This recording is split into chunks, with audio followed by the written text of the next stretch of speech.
ఏమైంది? చాలా severe headache వస్తుంది మేడం. ఒక సైడే వస్తుందా లేకపోతే హెడ్ అంతా వస్తుందా? హెడ్ మొత్తం వస్తుంది మేడం. వామిటింగ్స్ గానీ వికారం అలా ఏమైనా ఉందా? అలా ఏం లేదు మేడం. మార్నింగ్ నుంచి ఈవినింగ్ పని చేసినంత సేపు ఎక్కువ అవడం, ఈవినింగ్ అలా అలా ఏం లేదు కదా?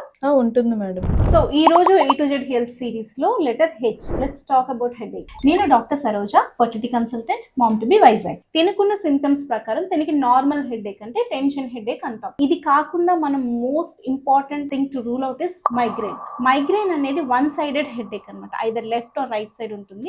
Many times it will be associated with vomitings, nausea అంటే వికారంగా ఉండడం, వామిటింగ్స్ ఉండడం ఉంటుంది అనమాట. లైట్ చూస్తే ఎక్కువ అవడం, ఎక్కువ టైం స్క్రీన్ చూసినా ఎక్కువ అవడం, ఇలాంటి సింటమ్స్ తో ప్రెజెంట్ అవుతారు. సో ఇలా ఉన్నా సరే, even if in case pregnancy వస్తే first non medicated therapies use చేయాలి, లైక్ ఐస్ ప్యాక్ అప్లై చేయడం, మసాజ్, ఆక్యుపంక్చర్ ఇలాంటివి. సో దీంతో కూడా తగ్గలేకపోతే then you can step up and use paracetamol which is safe in pregnancy. And remember 2 to 3 days అయినా సరే మీ headache increase అవుతూ ఉన్నా లేదంటే తగ్గలేకపోయినా you have to reach out to your gynaec other treatment options తెలుసుకుంటానికి, లేదా అదర్ కాజెస్ ఆఫ్ హెడేక్ ని rule out చేసుకుంటాను.